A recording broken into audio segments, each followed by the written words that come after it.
TGT PGT biology MCQ test 6 में आप लोगों का स्वागत है। चलिए शुरू करते हैं। पहला क्वेश्चन है, निम्न में से कौन सजीव कार्डेट है परंतु कशेरुकी नहीं है। ऐसा कौन सा इसमें से सजीव कार्डेट है लेकिन कशेरुकी नहीं है। कशेरुकी ऐसे प्राणी जिनमें कशेरुक दंड पाया जाता है और यहाँ पर कहा गया है कि परंतु कशेरुकी नहीं है। 4 ऑप्शन दिए गए हैं। ये क्वेश्चन पीजीटी 2013 में पूछा गया था। जल्दी से सोचिए और इसका उत्तर दीजिए। हर क्वेश्चन में हम आप लोगों को 10 सेकंड का मौका देंगे। सोचिए और बताइए। इसका आंसर होगा डी, एम्फीऑक्सिस। एम्फीऑक्सिस सजीव कार्डेट है लेकिन कशेरुकी नहीं है, यानी इसमें कशेरुक दंड नहीं पाया जाता है। अगर कशेरुक दंड नहीं पाया जाता है तो क्या पाया जाता है, तो इसमें नोटोकार्ड या तंत्रिका रज्जु पाई जाती है। कशेरुक दंड की जगह पर नोटोकार्ड या तंत्रिका रज्जु पाई जाती है जो पूरे शरीर की लंबाई में फैली रहती है और आजीवन बनी रहती है। आपको यहीं पर एक बात और बताते चलें कि कार्डेटा संघ को 4 भागों में बांटा गया। हेमिकार्डेटा, यूरोकार्डेटा, सिफाइलोकार्डेटा और कशेरुकी यानी वर्टिब्रेटा।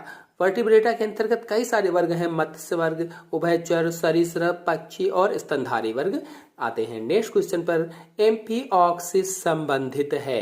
एम्फीऑक्सिस किससे संबंधित है, यानी किस वर्ग से संबंधित है। चलिए इस प्रश्न को जल्दी से सोचिए, इसमें क्या सही होगा और उसका रिप्लाई दीजिए।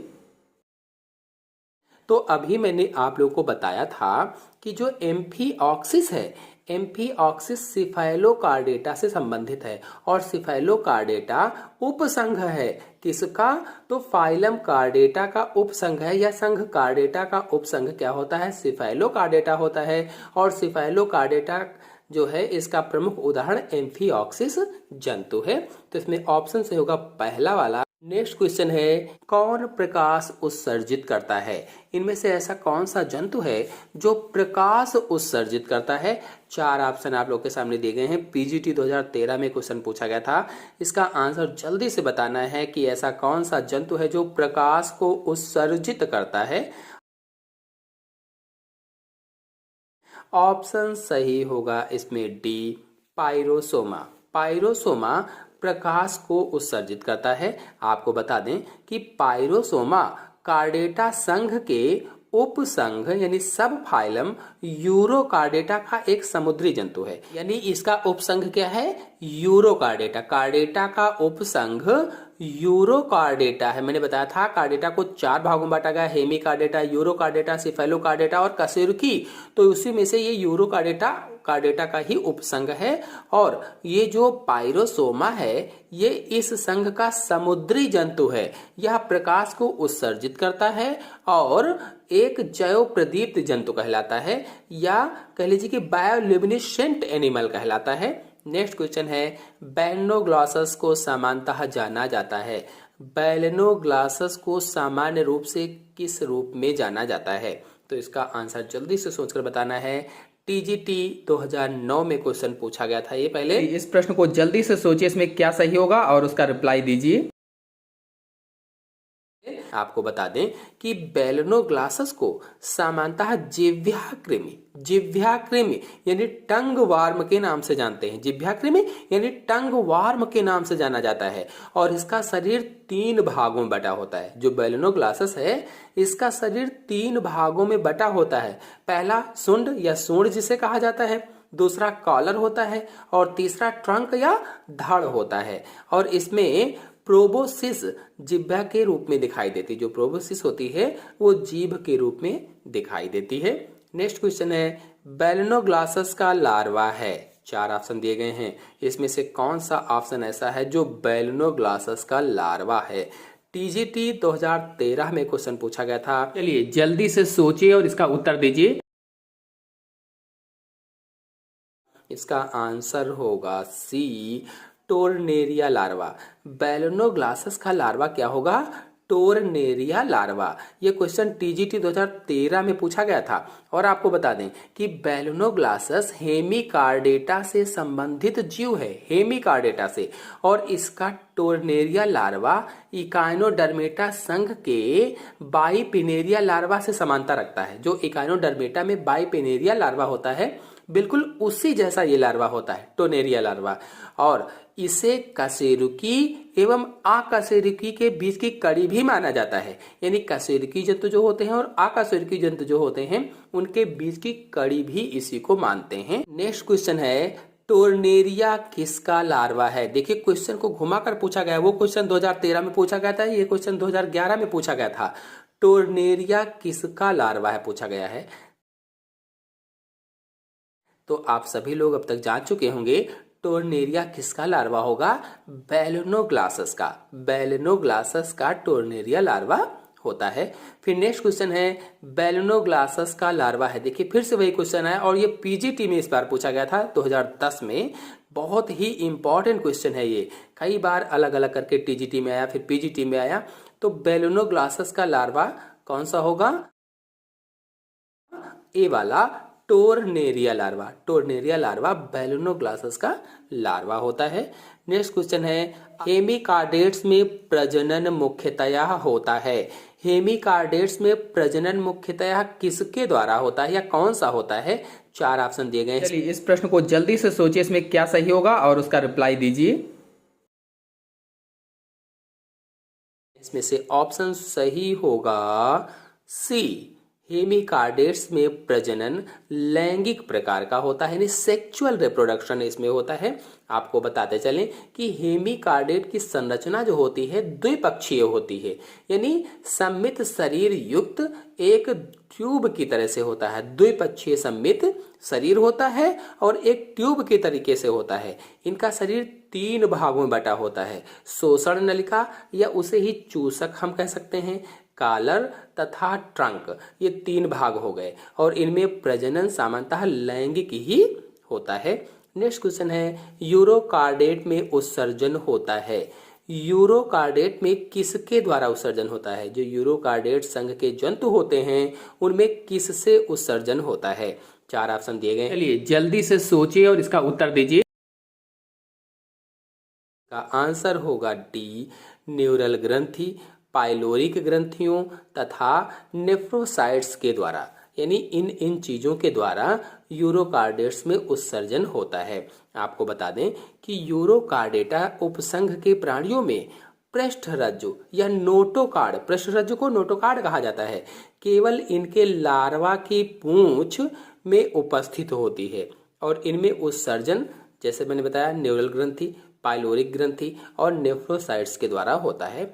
और इनमें रक्त परिसंचरण तंत्र खुले प्रकार का होता है, ओपन टाइप ब्लड सर्कुलेशन होता है। ये भी याद रखिए, कभी प्रश्न पूछ लिया जाए। कैसा होता है रक्त परिसंचरण तंत्र?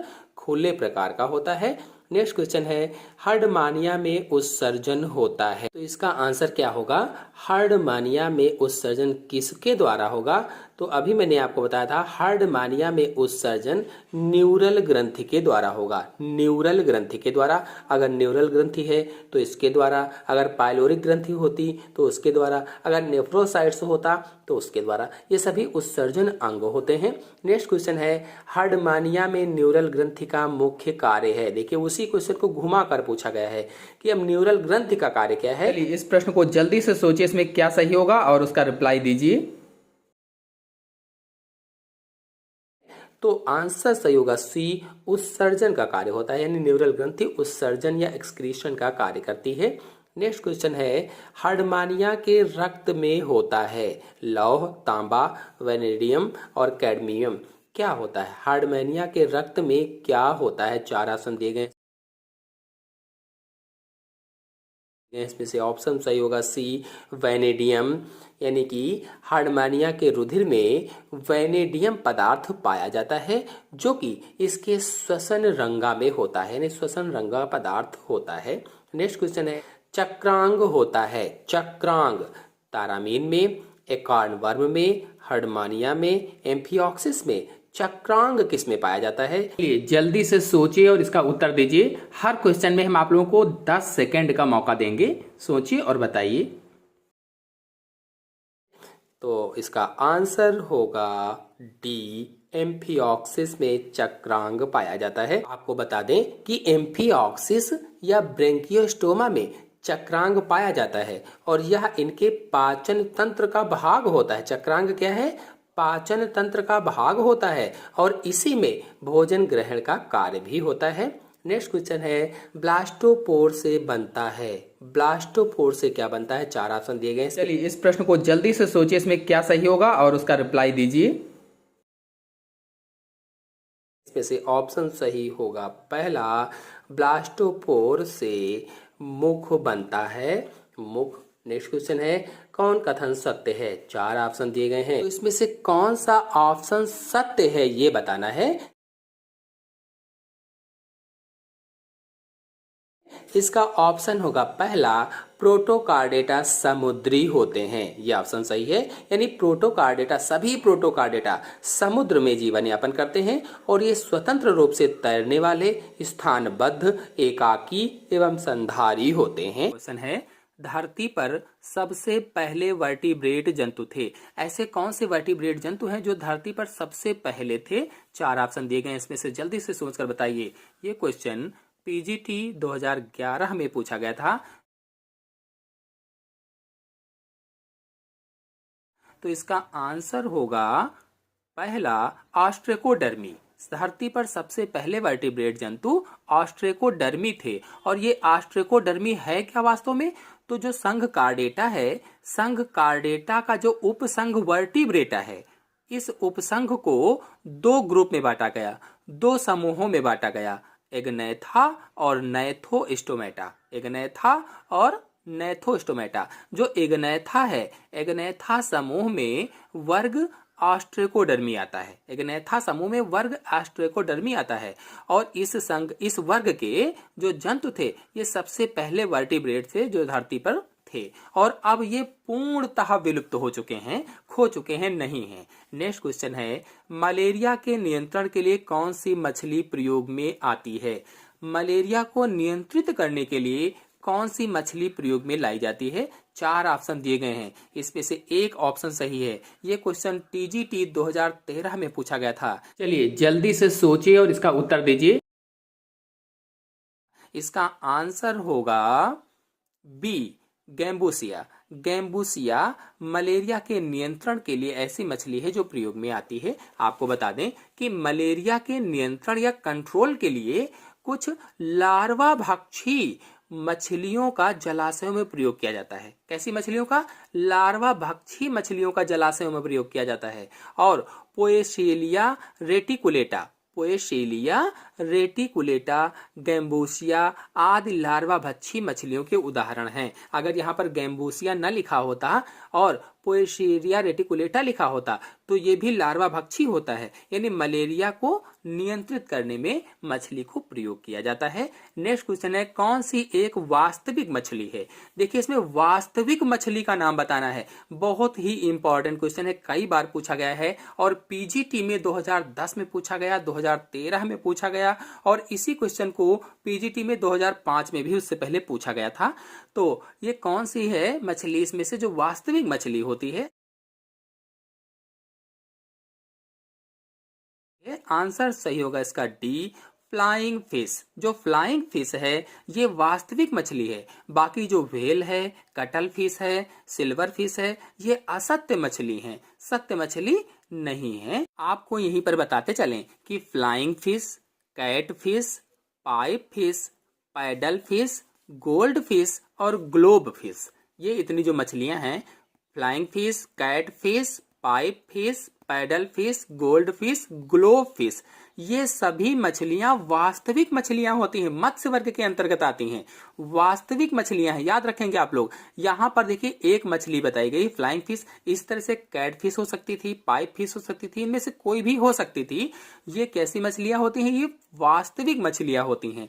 और अगर अवास्तविक मछलियों की बात की जाए, आभासी मछलियों की बात की जाए, या सीधे तौर पर कहें तो असत्य मछलियों की बात की जाए, तो silver fish, cuttle fish, jelly fish और व्हेल ये असत्य मछलियां होती हैं। नेक्स्ट क्वेश्चन है, कौन वास्तविक मछली है? देखिए मैंने बताया था पीजीटी 2005 में क्वेश्चन पूछा गया, फिर से वही आया है, कौन वास्तविक मछली है? तो इसका आंसर होगा पहला, कैट फिश वास्तविक मछली है। नेक्स्ट क्वेश्चन है, स्कोलियोडॉन की लाल रुधिर कणिकाएं होती हैं।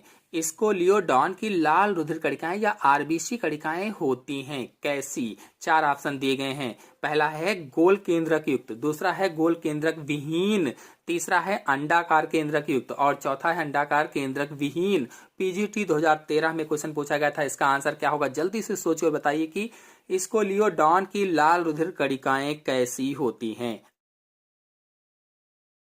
आंसर होगा सी, अंडाकार केंद्रक युक्त होती हैं। अंडाकार केंद्रक युक्त। आपको बता दें कि स्कोलियोडॉन या इसी को डॉग फिश भी कहा जाता है, इसकी लाल रक्त कणिकाएं जो होती हैं, जो एरिथ्रोसाइट्स होती हैं, वो अंडाकार होती हैं, ओवल शेप होती हैं और इनमें केवल एक केंद्रक तथा आयरन का एक यौगिक हीमोग्लोबिन पाया जाता है।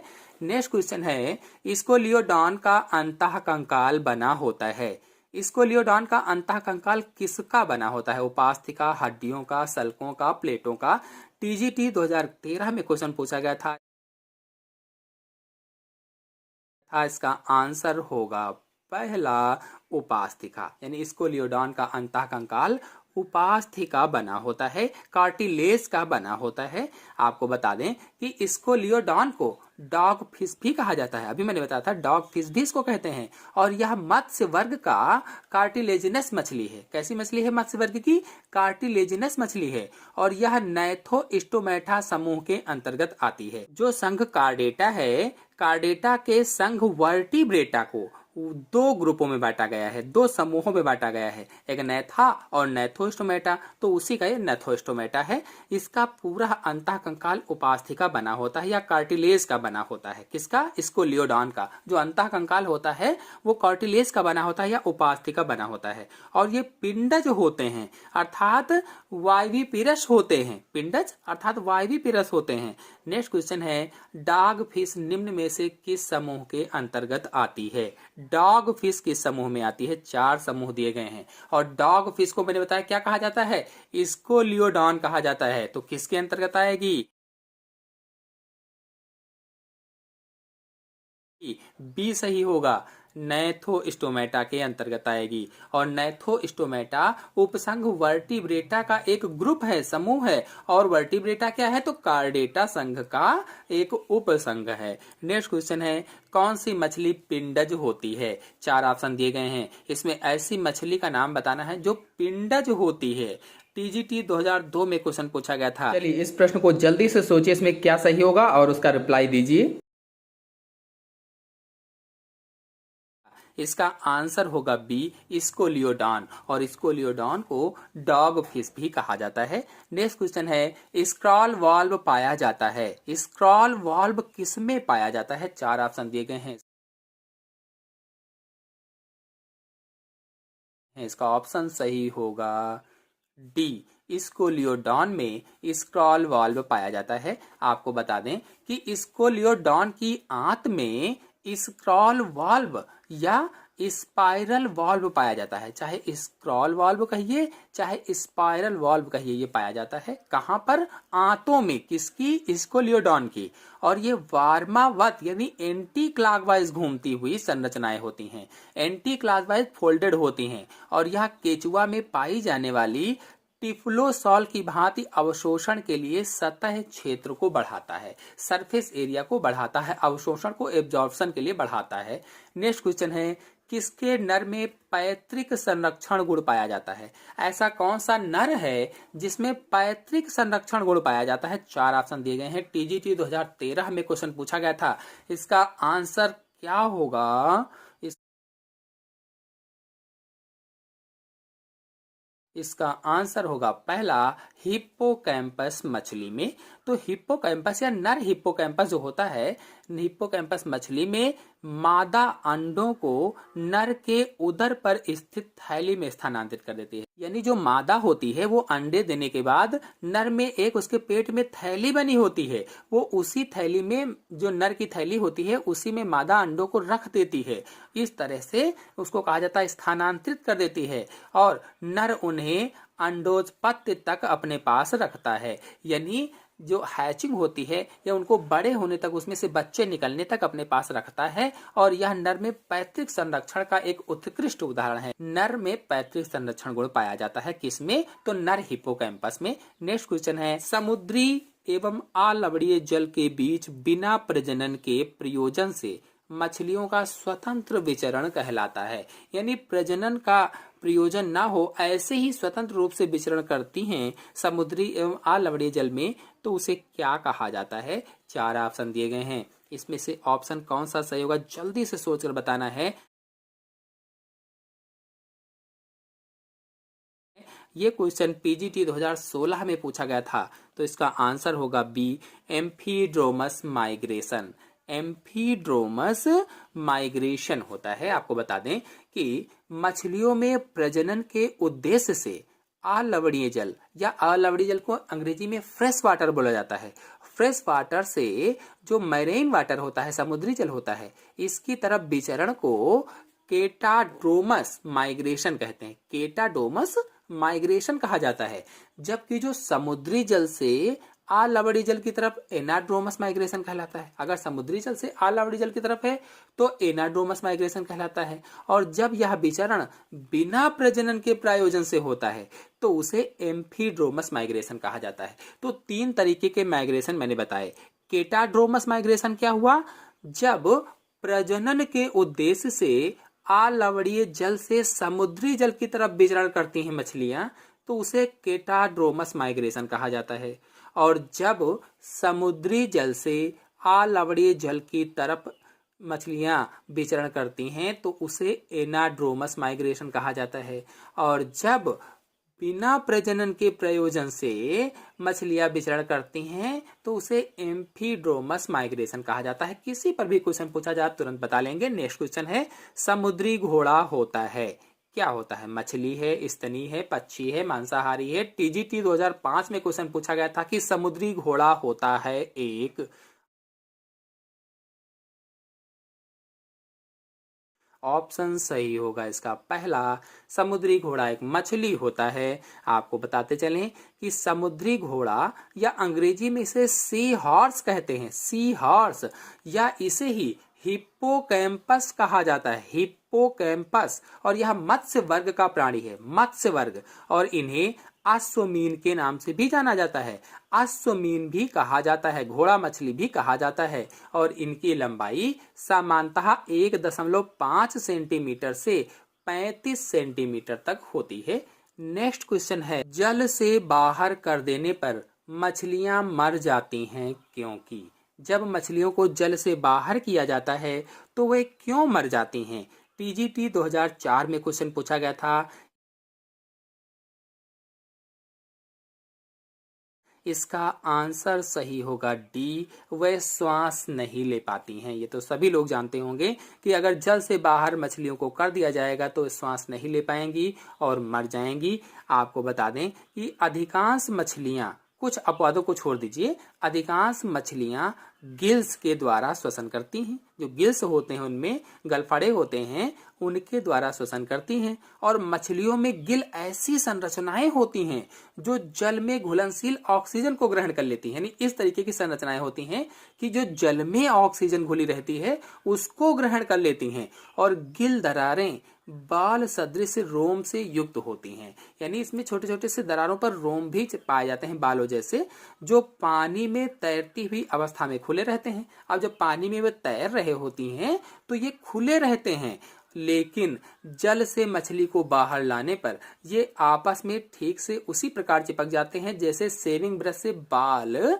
चिपक जाते हैं। जब शेविंग की जाती है तो बाल चिपक जाते हैं, वैसे ही इनके जो बाल उस पर होते हैं, क्या कहते हैं, गिल्स पर, वो जो रोए होते हैं वो चिपक जाते हैं। अब चिपकने पर क्या होता है कि ऑक्सीजन नहीं ले पाते और ये दम घुटने के कारण मर जाती हैं। नेक्स्ट क्वेश्चन है, क्रिएटिन निम्नलिखित में से किसके अधिचर्म में नहीं पाई जाती है? 4 ऑप्शन दिए गए हैं, इसमें किस ऑप्शन में क्रिएटिन अधिचर्म में नहीं पाई जाती है? ऑप्शन सही होगा पहला, मीन में केरेटिन नहीं पाई जाती है। आपको बताते चलें कि केरेटिन एक प्रकार की प्रोटीन होती है जो सरीसृप, पक्षी और स्तनी के अधिचर्म में पाई जाती है या एपिडर्मिस में पाई जाती है, और यह मछलियों के अधिचर्म में नहीं पाई जाती है। तो चिड़ियों के पंख, नाखून, चोंच, मानव के बाल, पशुओं के सींग, खुर में केरेटिन पाई जाती है। नेक्स्ट क्वेश्चन है, निम्नलिखित में से कौन सी मछली या कौन सी स्वच्छ जलीय मछली खाने योग्य नहीं होती है? ऐसी कौन सी मछली है जो स्वच्छ जल में रहती है लेकिन फिर भी खाने योग्य नहीं होती है? इस प्रश्न को जल्दी से सोचिए, इसमें क्या सही होगा और उसका रिप्लाई दीजिए। आंसर सही होगा इसका डी। तो टेट्राओडान क्यूटिया खाने योग्य मछली नहीं होती है, या रंगीन अलंकारिक मछली है जो एक्वेरियम की शोभा बढ़ाती है। जो एक्वेरियम होते हैं उसकी शोभा बढ़ाती है। अलंकारिक मछली इसीलिए कहा गया देखने योग्य होती है, और बांग्लादेश, भारत, म्यांमार एवं श्रीलंका की नदियों में पाई जाती है। नेक्स्ट क्वेश्चन है, इनमें से किन जंतुओं में ब्रैंकियल श्वसन पाया जाता है? ऐसे कौन से जंतु हैं जिनमें ब्रैंकियल श्वसन पाया जाता है? टीजीटी 2011 में क्वेश्चन पूछा गया था। चलिए जल्दी से सोचिए और इसका उत्तर दीजिए। सोचिए और बताइए। इसका आंसर होगा डी, मछली और इथियोफिस में ब्रैंकियल श्वसन पाया जाता है। आपको बताते चलें कि श्वसन क्रिया में विभिन्न संरचनाओं के उपयोग के आधार पर इसे विभिन्न प्रकार से अलग अलग भागों में बांटा जा सकता है, जैसे त्वचीय श्वसन, फुफ्फुसीय श्वसन, ब्रैंकियल श्वसन होते हैं। तो त्वचीय श्वसन के त्वचा के माध्यम से होता है, फुफ्फुसीय श्वसन जो होता है ये फेफड़ों के माध्यम से होता है, जबकि जो ब्रैंकियल श्वसन होता है ये गलफड़ों अर्थात गिल्स के माध्यम से होता है। और मछली और इथियोफिस में ब्रैंकियल श्वसन पाया जाता है, यानी गलफड़ों से अथवा गिल्स के माध्यम से श्वसन होता है। नेक्स्ट क्वेश्चन है, वाइफ टोड है कौन सा? इसमें ऑप्शन सही होगा। 4 ऑप्शन आप लोगों के सामने दिए गए हैं। इसमें ऑप्शन सही होगा पहला, एलाइट्स। एलाइट्स मिडवाइफ टोड कहा जाता है, यानी एलाइट्स को मिडवाइफ टोड कहते हैं, और यह अधिकांशतः यूरोपीय देशों में पाया जाता है। जो यूरोपीय देश हैं वहां पर अधिकांश रूप से पाया जाता है, और इसके नर में पैतृक संरक्षण के गुण पाए जाते हैं, यानी पेरेंटल केयर पाया जाता है, और यह टैडपोल की उत्पत्ति तक निषेचित अंडों को अपने जांघ के पास सुरक्षित रखता है। जो नर होता है यह टैडपोल की उत्पत्ति तक निषेचित अंडों को, यानी जब टैडपोल उत्पन्न होता है तब तक निषेचित अंडों को अपनी जांघ के पास सुरक्षित रखता है। इसीलिए इसको क्या कहा जाता है? पैतृक संरक्षण कहा जाता है, पेरेंटल केयर कहा जाता है। नेक्स्ट क्वेश्चन है, निम्नलिखित में से कौन एक मिडवाइफ टोड कहा जाता है? देखिए उसी क्वेश्चन को घुमाकर पूछा गया है, कौन एक मिडवाइफ टोड कहा जाता है? ये क्वेश्चन पीजीटी 2005 में पूछा गया था। तो इसका आंसर होगा पहला, एलाइट्स मिडवाइफ टोड कहा जाता है।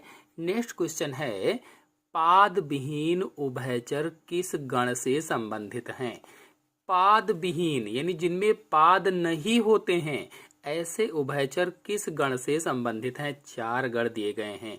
पीजीटी 2010 में क्वेश्चन पूछा गया था। इसका आंसर होगा पहला, जिम्नोफियोना। जिम्नोफियोना गण से संबंधित होते हैं पाद विहीन उभयचर। आपको बता दें कि जिम्नोफियोना या एपोडा, जिम्नोफियोना कहो या एपोडा गण के अंतर्गत पाद विहीन यानी लिम्बलेस उभयचर आते हैं। पाद विहीन उभयचर पाए जाते हैं जिनमें पाद नहीं पाए जाते हैं, और इनकी लगभग 55 प्रजातियां पाई जाती हैं। 55 उदाहरण स्वरूप अगर देखा जाए तो इथियोफिस जो होता है, यूरेओटाइफलस होता है, आदि हैं ये जो पाद विहीन होते हैं। एन्यूरा के अंतर्गत पूंछहीन, जबकि यूरोडीला के अंतर्गत पूंछ युक्त उभयचर आते हैं। जो एन्यूरा है इसके अंतर्गत पूंछहीन जिनमें पूंछ नहीं होती है वो जंतु आते हैं, और जो यूरोडीला है इसके अंतर्गत पूंछ युक्त उभयचर आते हैं। नेक्स्ट क्वेश्चन है, पादविहीन एम्फीबिया प्राणी किस ऑर्डर में रखे गए हैं? पादविहीन एम्फीबिया प्राणी जो होते हैं ये किस ऑर्डर में रखे गए हैं? 4 ऑर्डर दिए गए हैं इसमें से ऑप्शन सही होगा सी, जिम्नोफियाना। अभी ये क्वेश्चन देखिए पहले आया था कि पादविहीन उभयचर किस गण से संबंधित हैं। अब यहाँ पर पूछा गया कि पादविहीन एम्फीबिया प्राणी किस ऑर्डर में रखे गए हैं, उसी क्वेश्चन को घुमाकर पूछा गया है। तो इसमें क्या होगा? जिम्नोफियाना। नेक्स्ट क्वेश्चन है, निम्न में से कौन सा पाद रहित उभयचर होता है? देखिए पाद रहित उभयचर की बात की गई है। ये क्वेश्चन टीजीटी 2005 में पूछा गया था। तो पाद रहित उभयचर इथियोफिक्स होता है, इथियोफिस। नेक्स्ट क्वेश्चन है, मेढक में मेरु तंत्रिकाओं की संख्या होती है। जो मेढक होता है इसमें मेरु तंत्रिकाओं की संख्या कितनी होती है? 7 जोड़ी, 8 जोड़ी, 9 जोड़ी, 10 जोड़ी। ये क्वेश्चन टीजीटी 2004 में पूछा गया था। चलिए इस प्रश्न को जल्दी से सोचिए इसमें क्या सही होगा और उसका रिप्लाई दीजिए। इसका आंसर सही होगा डी, मेढक में मेरु तंत्रिकाओं की संख्या 10 जोड़ी होती है। आपको बता दें कि मेढक जो होता है, जो फ्रॉग होता है, इसमें 10 पेयर्स स्पाइनल नर्व्स पाई जाती हैं या 10 जोड़ी मेरु तंत्रिकाएं पाई जाती हैं और इनमें कपालीय तंत्रिकाओं की संख्या भी 10 जोड़ी होती है। अगर कपालीय तंत्रिकाएं पूछी जाए तो उनकी संख्या भी 10 जोड़ी होती है। नेक्स्ट क्वेश्चन है, मेढक में कपाल का फर्श बनता है एक बड़ी टी आकार की अस्थि द्वारा, जिसे कहा जाता है। टीजीटी 2004 में क्वेश्चन पूछा गया था। इसका आंसर क्या होगा? 4 ऑप्शन आप लोग के सामने दिए गए हैं और प्रश्न पूछा गया है कि मेढक में कपाल का फर्श बनता है एक बड़ी टी आकार की अस्थि द्वारा। उस अस्थि को क्या कहा जाता है? आंसर होगा डी, पैरास्फेनाइड। पैरास्फेनाइड कहा जाता है। आपको बताते चलें कि मेढक में कपाल का संपूर्ण फर्श, इंटायर फ्लोर जो होता है, एक बड़ी सी पैरास्फेनाइड अस्थि द्वारा ढका होता है और यह अस्थि कपाल की फर्श को दृढ़ता प्रदान करता है, कठोरता प्रदान करता है और इसका आकार डैगर टी जैसा होता है। डैगर टी यानी जैसे उल्टा टी होता है, बिल्कुल वैसे ही होता है। नेक्स्ट क्वेश्चन है, मेढक में हृदय धड़कन की दर होती है। मेढक में हृदय धड़कन की दर क्या होती है? टीजीटी 1999 में क्वेश्चन पूछा गया था। ये आंसर इसको बताना है कि कौन सा सही होगा। इसमें आंसर सही होगा इसमें पहला, मेढक में हृदय की धड़कन 64 बार प्रति मिनट होती है। अगर मनुष्य में पूछा जाता तो 72 बार प्रति मिनट होती, लेकिन यहाँ पर मेढक में पूछा गया है इसलिए हृदय की धड़कन कितनी होगी? 64 बार प्रति मिनट होगी। आपको बताते चलें कि मेढक में प्रत्येक हृदय चक्र या कार्डियक साइकिल लगभग 0.94 सेकंड में पूरा होता है। जो मेढक का कार्डियक साइकिल है, हर एक कार्डियक साइकिल 0.94 सेकंड में पूरा होता है। इस प्रकार से मेढक में जो हृदय स्पंदन की दर होती है वो 64 बार प्रति मिनट होती है, यानी 1 मिनट में 64 बार धड़कता है। नेक्स्ट क्वेश्चन है, डक्टस बोटैलिस उपस्थित होता है। 4 ऑप्शन दिए गए हैं। पीजीटी 2002 में क्वेश्चन पूछा गया था कि डक्टस बोटैलिस उपस्थित होता है। आंसर होगा इसका पहला, राना में। एम्फीबिया में 4 जोड़ी महाधमनी आर्क उपस्थित होते हैं, 4 जोड़ी। तीसरी, चौथी और 5वीं तथा 6ठी जोड़ी में 5वीं अल्प विकसित या अनुपस्थित होती है और चौथी जोड़ी पार्श्व महाधमनी या रेडिक्स से जुड़कर डक्टस बोटैलिस का निर्माण करती है। डक्टस बोटैलिस। नेक्स्ट क्वेश्चन है, मेढक में वाई के आकार की हड्डी होती है। मेढक में वाई के आकार की हड्डी का नाम बताना है। टीजीटी 2002 में क्वेश्चन पूछा गया था। इस प्रश्न को जल्दी से सोचिए इसमें क्या सही इसका आंसर होगा बी, टेरिग्वाइड। ये मेढक में वाई के आकार की हड्डी होती है। आपको बता दें कि मेढक के मुंह के ऊपरी जबड़े या अपर जा में 6 जोड़ी हड्डियां होती हैं। जो ऊपरी जबड़ा होता है उसमें 6 जोड़ी हड्डियां होती हैं और वे आपस में मिलकर मैक्सिलरी आर्क का निर्माण करती हैं। इसका जो बाह्य भाग होता है वो प्रीमैक्सिला, मैक्सिला और क्वाड्रेट्रोजुगल से, जबकि अंतः जो भाग होता है वो पैलेटाइन, स्क्वैमोशल तथा टेरिग्वाइड से बना होता है। और मेढक में टेरिग्वाइड हड्डी वाई के आकार की होती है, जैसा कि आपको भी बताया। नेक्स्ट क्वेश्चन है, मेढक की आदर्श कशेरुका का सेंट्रम होता है। आदर्श कशेरुका का सेंट्रम बताना है क्या होता है। आंसर सही होगा इसका बी, अग्रगर्ती होता है, अग्रगर्ती। नेक्स्ट क्वेश्चन है, मेढक की 8वीं कपाल तंत्रिका मस्तिष्क को किस अंग से जोड़ती है। 8वीं कपाल तंत्रिका मस्तिष्क को किस अंग से जोड़ती है। नाक, कान, जीभ, फेरिंक्स। आंसर इसमें सही होगा बी, कान से जोड़ती है।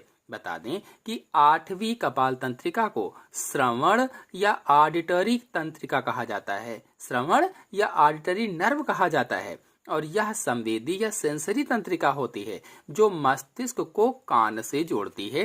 नेक्स्ट क्वेश्चन है, एक्सोलोटल लार्वा संबंधित है। एक्सोलोटल लार्वा किससे संबंधित है। ऑप्शन सही होगा इसमें बी, कुछ उभयचरों से संबंधित है। ये क्वेश्चन टीजीटी 2011 में पूछा गया था। और एक्सोलोटल लार्वा कुछ उभयचर जैसे कौन सा है, एम्फीस्टोमा आदि से संबंधित होता है और इसमें नियोटिनी अवस्था पाई जाती है। नियोटिनी अवस्था, आपको बता दें कि लार्वा अवस्था में ही शारीरिक रूप से बने रहने और लैंगिक विकास, जनन योग्य होने की क्रिया ही नियोटिनी अवस्था कहलाती है। और थायरॉक्सिन की कमी के कारण इनके लार्वा में रूपांतरण नहीं होता है। क्योंकि थायरॉक्सिन की कमी हो जाती है इसलिए उसमें रूपांतरण नहीं होता है और इनके अवयस्क में ही यौन परिपक्वता आ जाती है। यानी वयस्क नहीं होते हैं, मेच्योर नहीं होते हैं, तभी उनमें परिपक्वता आ जाती है। नेक्स्ट क्वेश्चन है, नियोटिनी पाई जाती है। टीजीटी 2013 में क्वेश्चन पूछा गया था, नियोटिनी किसमें पाई जाती है। आंसर सही होगा डी, एक्सोलोटल में पाई जाती है। आपको बताते चलें कि एक्सोलोटल में नियोटिनी अवस्था पाई जाती है और थायरॉक्सिन की कमी के कारण इनके लार्वा में रूपांतरण नहीं होता है। अभी मैंने आपको बताया था मेटामॉर्फोसिस नहीं होती है। इनके अवयस्क में ही यौन परिपक्वता पाई जाती है, यानी सेक्सुअल मैच्योरिटी पाई जाती है। नेक्स्ट क्वेश्चन है, डिंभक जनन देखा जाता है। डिंभक जनन किस में देखा जाता है। टीजीटी 2009 में क्वेश्चन पूछा गया था। इसका आंसर होगा पहला, एम्फीस्टोमा में डिंभक जनन देखा जाता है।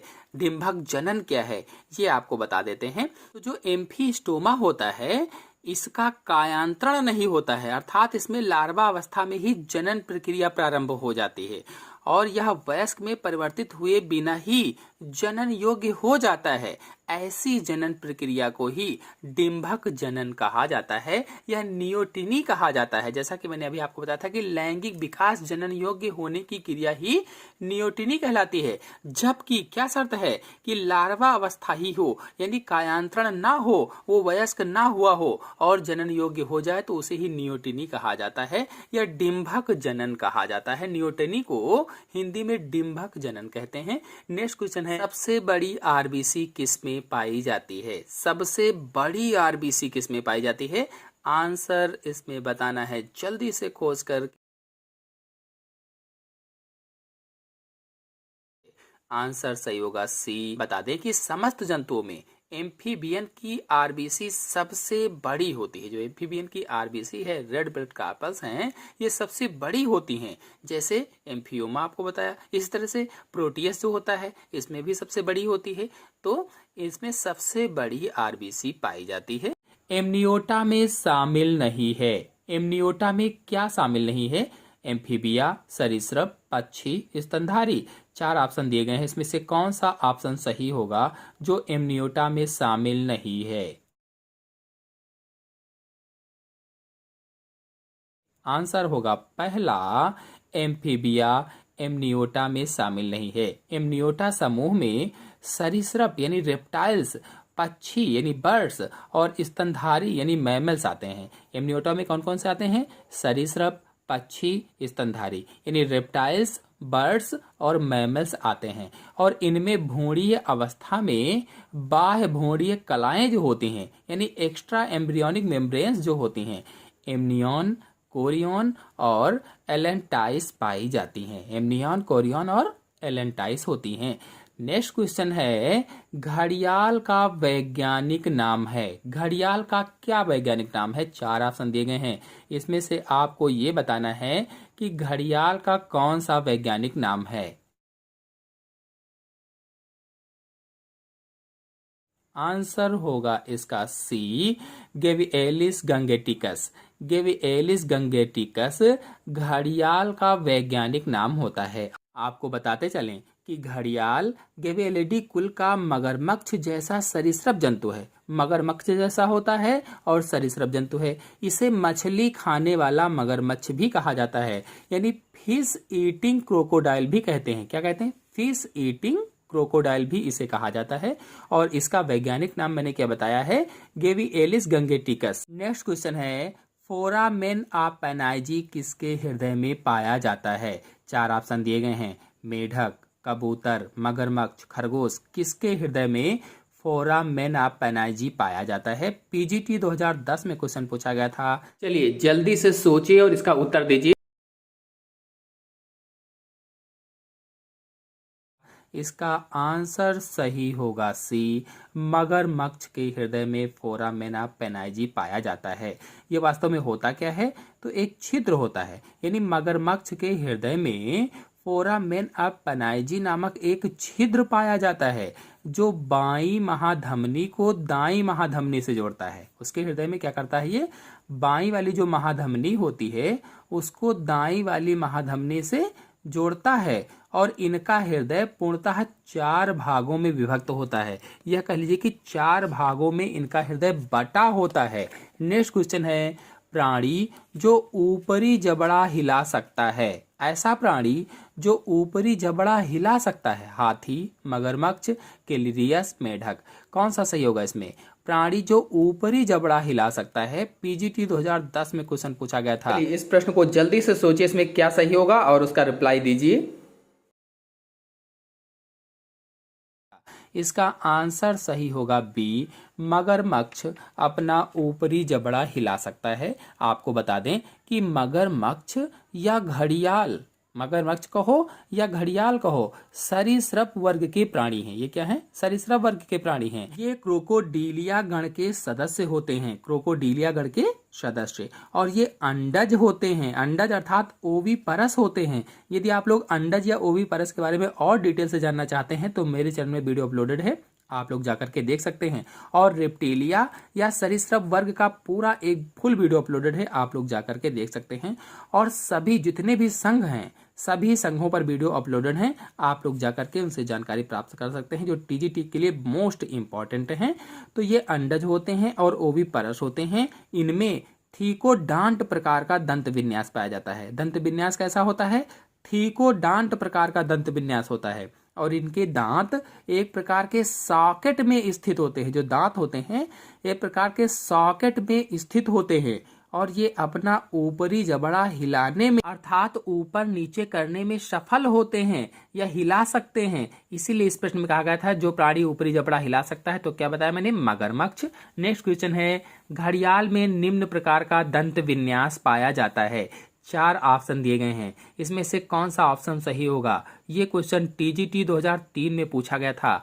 इसका आंसर क्या होगा? घड़ियाल में निम्न प्रकार का दंत विन्यास पाया जाता है। अभी मैंने आपको बताया था घड़ियाल में थीकोडांट प्रकार का दंत विन्यास पाया जाता है। तो इसका आंसर होगा डी। नेक्स्ट क्वेश्चन है, सर्प किसके प्रति संवेदनशील होते हैं? जो सर्प होते हैं वह किस चीज के प्रति संवेदनशील होते हैं? पीजीटी 2013 में क्वेश्चन पूछा गया था।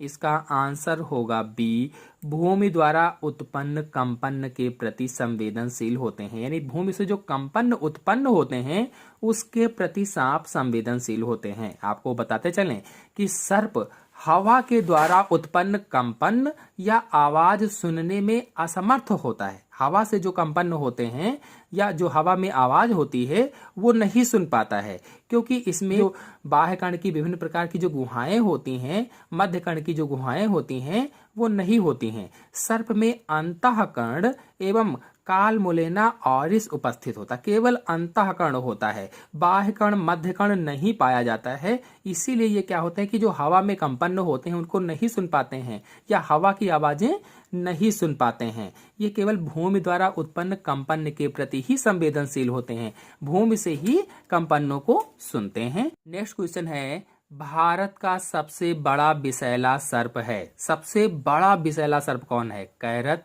किंग कोबरा, कोबरा, अजगर। 4 ऑप्शन दिए गए हैं, इसमें से भारत का सबसे बड़ा विषैला सर्प बताना है।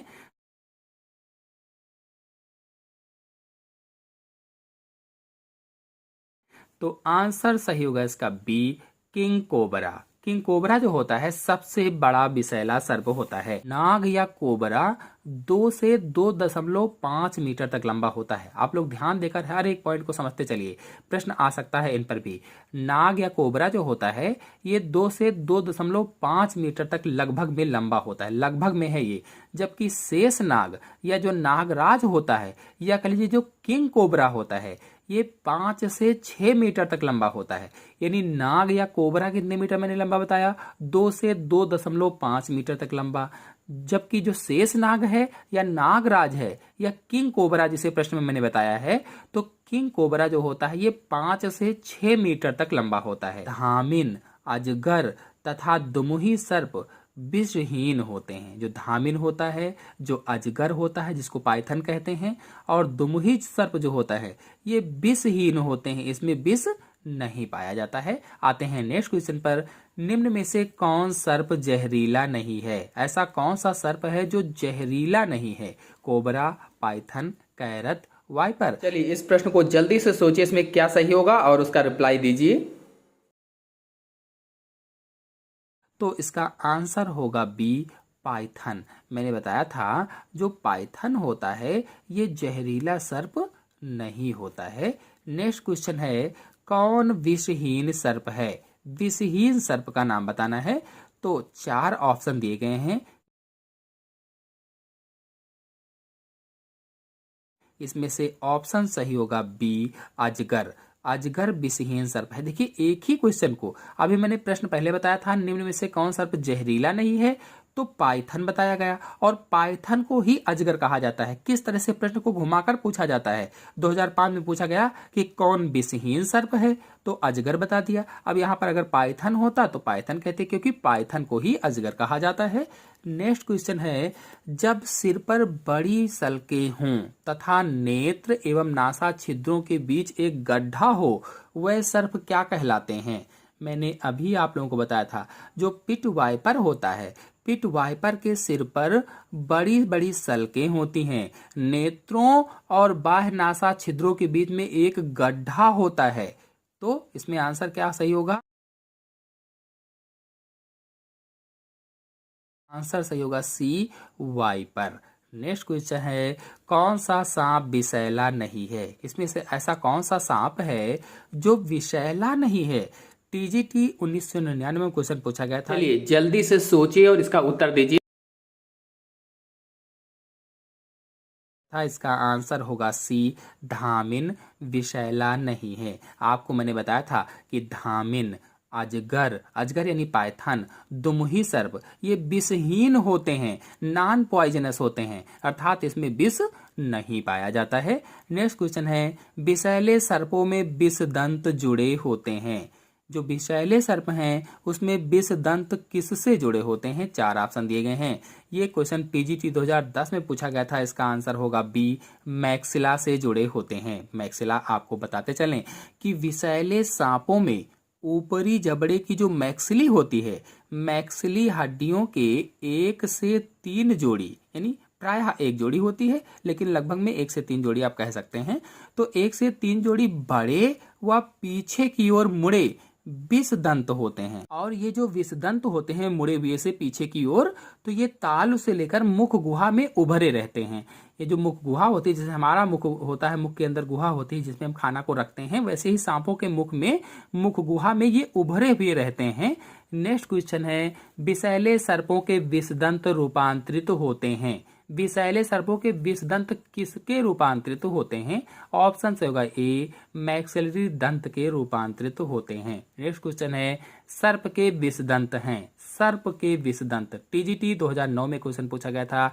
जंभिका दंत, जंभिका दंत को मैक्सिलरी दंत भी कहा जाता है। चाहे जंभिका दंत कह दे तब भी आप वही बताएंगे, मैक्सिलरी दंत कह दे तब भी वही बताएंगे। तो यहाँ पर प्रश्न था सर्प के विषदंत हैं, तो सर्प के विषदंत जंभिका दंत होंगे। नेक्स्ट क्वेश्चन है, स्वच्छ जल में पाए जाने वाले सर्प आम तौर पर होते हैं विषहीन, विषैले, विषहीन एवं विषैले दोनों, अति विषैले।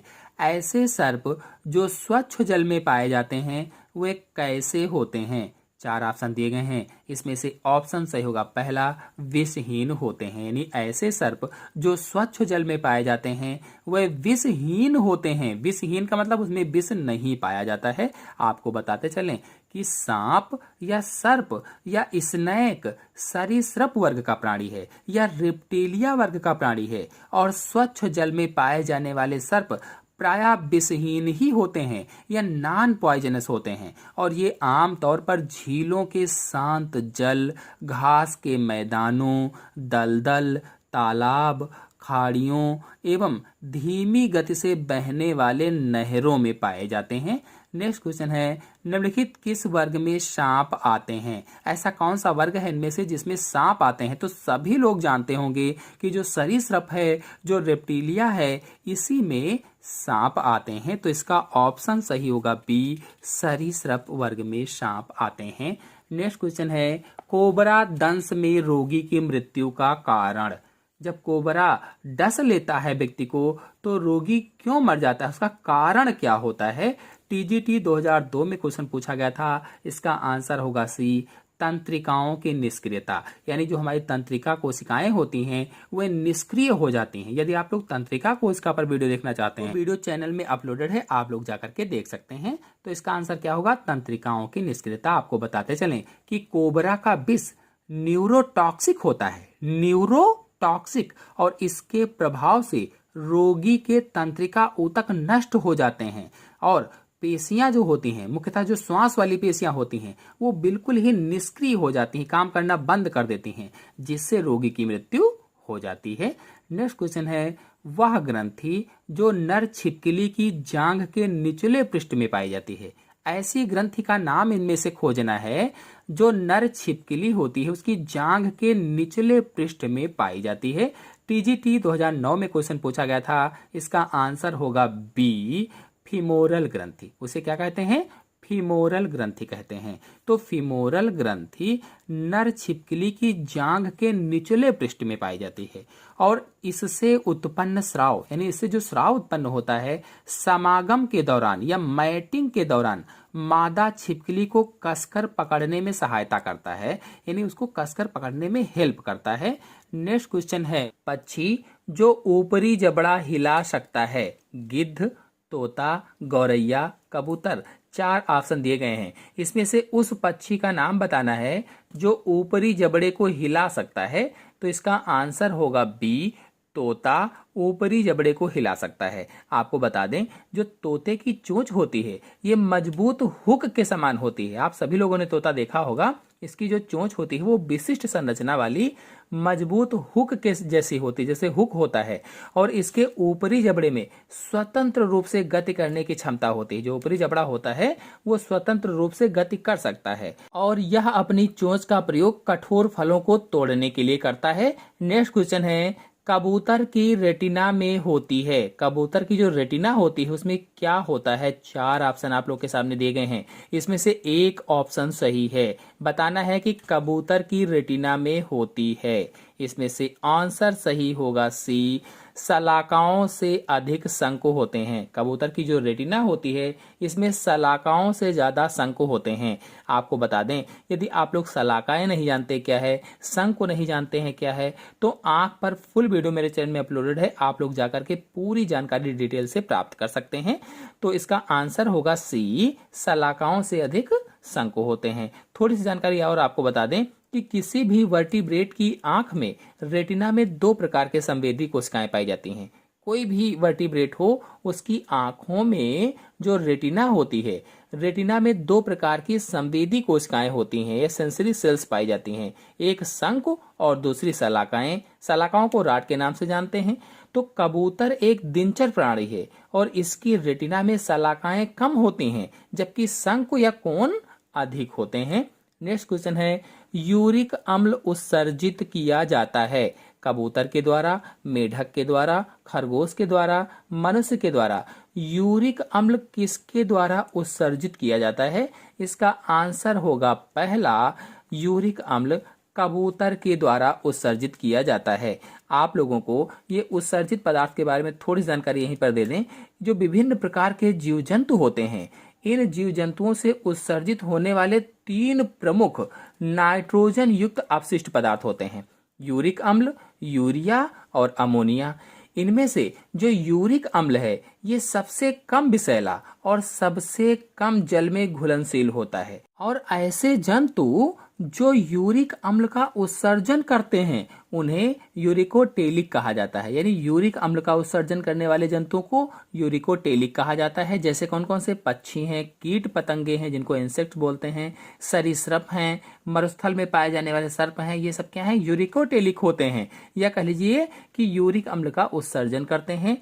और आपको बता दें कि अमोनिया अत्यंत विषैली तथा जल में घुलनशील अपशिष्ट पदार्थ होती है। जो अमोनिया है ये अत्यंत विषैली होती है और जल में घुलनशील अपशिष्ट पदार्थ होती है। ऐसे जीव जो अमोनिया का उत्सर्जन करते हैं, ऐसे जीव जो अमोनिया का उत्सर्जन करते हैं उन्हें अमोनोटेलिक जंतु कहा जाता है। अमोनोटेलिक जैसे प्रोटोजोआ है, पोरीफेरा है, निडेरिया है, मोलस्का है, लवणीय जल में जो मछलियां पाई जाती हैं, मेढक के जो टैडपोल लार्वा होते हैं वो। और आपको बता दें कि ऐसे जंतु जो यूरिया का उत्सर्जन करते हैं उन्हें यूरियोटेलिक कहा जाता है। यूरिया का उत्सर्जन करने वाले यूरियोटेलिक कहलाते हैं। तो आते हैं नेक्स्ट क्वेश्चन पर, मेढक के टैडपोल लार्वा में नाइट्रोजनी उत्सर्जी पदार्थ होता है। टैडपोल जो लार्वा होता है उसमें नाइट्रोजनी उत्सर्जी पदार्थ क्या होता है? यूरिया, अमोनिया, यूरिक अम्ल, प्रोटीन। तो अभी अभी मैंने आपको बताया है, इसमें क्या सही होगा? बी, अमोनिया होता है, अमोनिया। नेक्स्ट क्वेश्चन है, मरुस्थल में पाए जाने वाले सर्प मुख्यतया होते हैं। ऐसे सर्प जो मरुस्थल में पाए जाते हैं वो क्या कैसे होते हैं? 4 ऑप्शन दिए गए हैं, इसमें से ऑप्शन सही होगा डी, यूरिकोटेलिक होते हैं, यूरिकोटेलिक। और मैंने बताया था कि जो यूरिक अम्ल का उत्सर्जन करते हैं उन्हें ही यूरिकोटेलिक कहा जाता है, जिसके अंतर्गत पक्षी, कीट पतंगे, सरीसृप, मरुस्थल में पाए जाने वाले सर्प आदि बताए थे। नेक्स्ट क्वेश्चन है, पक्षियों और सरीसृप वर्ग के जंतुओं में मुख्य उत्सर्जी पदार्थ है। जो पक्षी हैं और सरीसृप वर्ग के जो जंतु हैं इसमें मुख्य उत्सर्जी पदार्थ क्या होता है? ऑप्शन सही होगा इसमें बी, यूरिक अम्ल। इसमें मुख्य उत्सर्जी पदार्थ यूरिक अम्ल होता है। नेक्स्ट क्वेश्चन है, पक्षियों में यूरिक अम्ल तथा यूरेट्स के रूप में उत्सर्जी पदार्थ मददगार होता है। पक्षियों में यूरिक अम्ल और यूरेट्स के रूप में जो उत्सर्जी पदार्थ होता है वो किस चीज में मददगार होता है? आंसर होगा इसका बी, शरीर के पानी को संरक्षित करने में मददगार होता है। नेक्स्ट क्वेश्चन है, कौन वर्डमैन ऑफ इंडिया के रूप में प्रसिद्ध है? ऐसा इनमें से कौन है जो वर्डमैन ऑफ इंडिया के रूप में प्रसिद्ध है या जाना जाता है?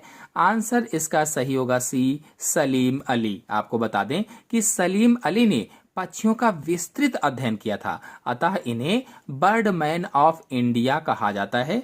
नेक्स्ट क्वेश्चन है, इच्छा अस्थि किसका लाक्षणिक गुण है?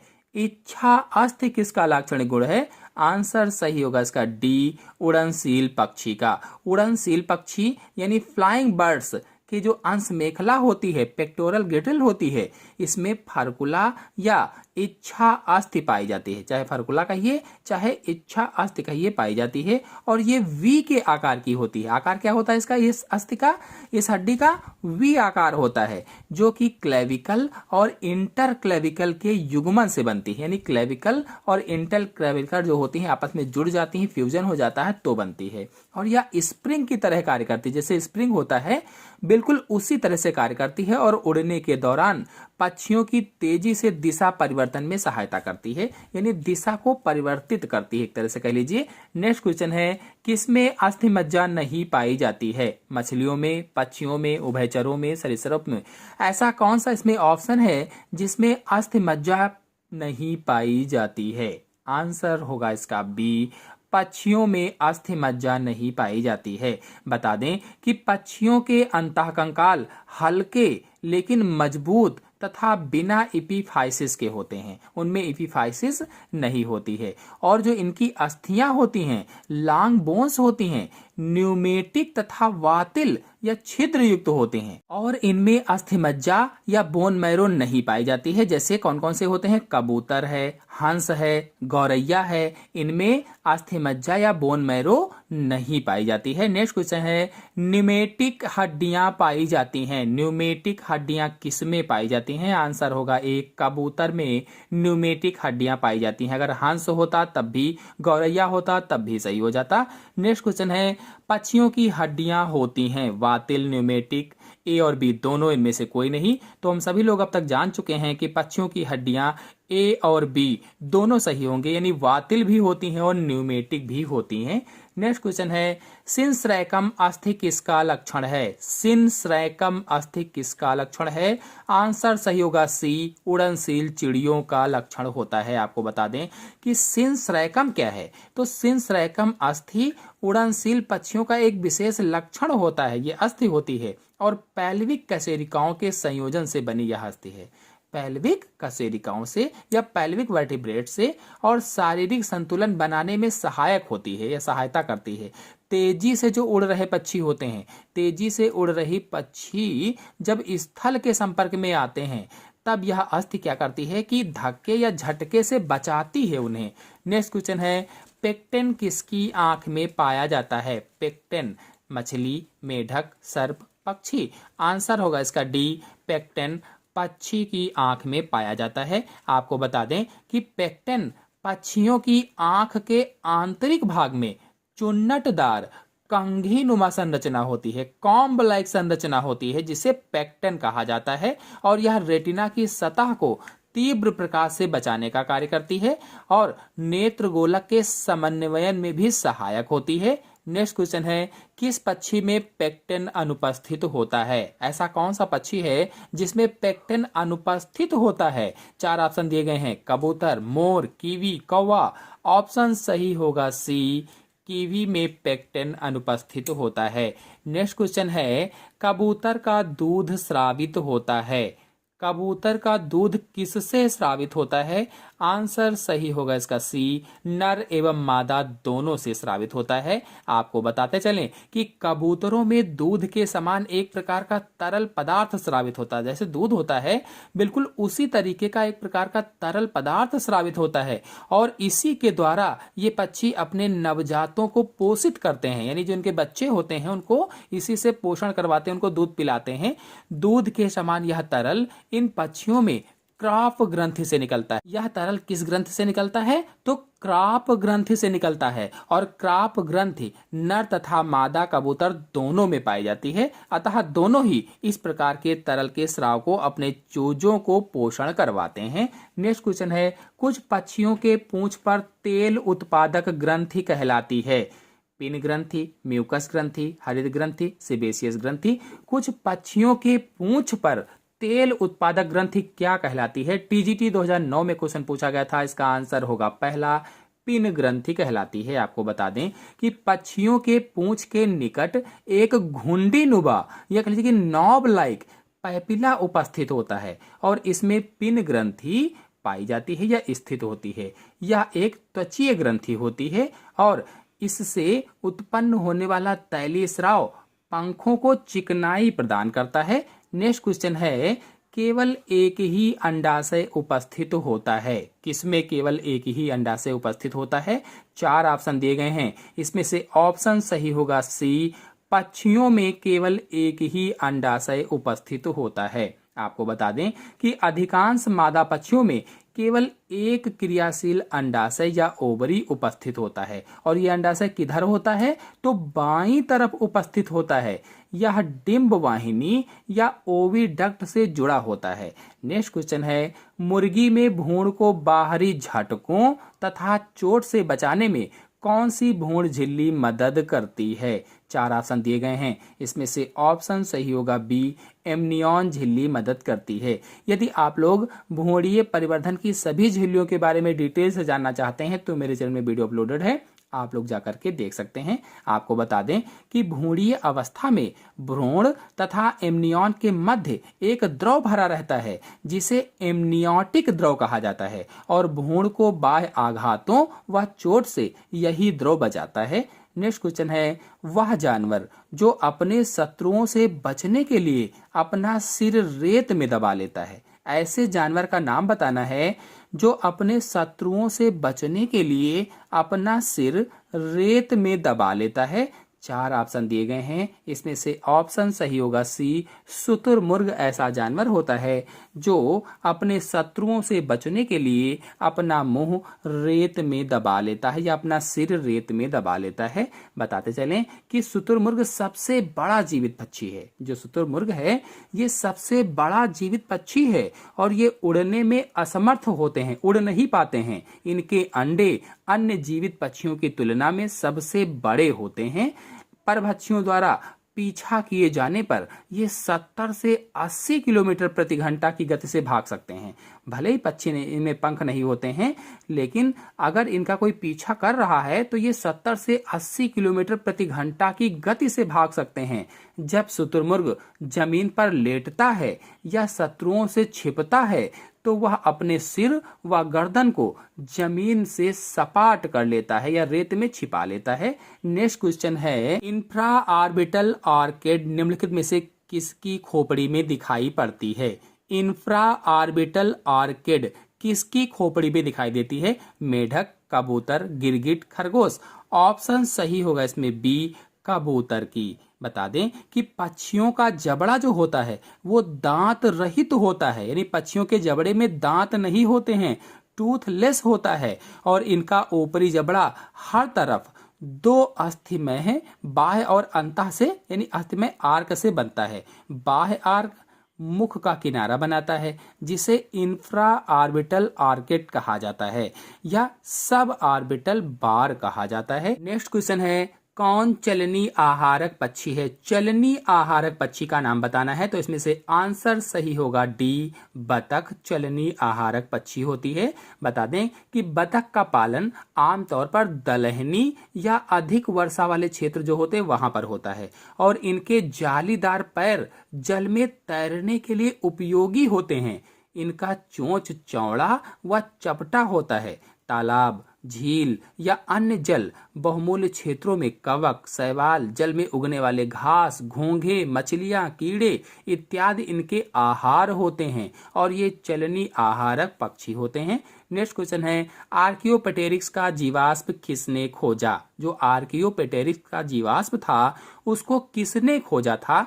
आंसर सही होगा सी, एंड्रियास वैगनर ने। एंड्रियास वैगनर ने खोजा था।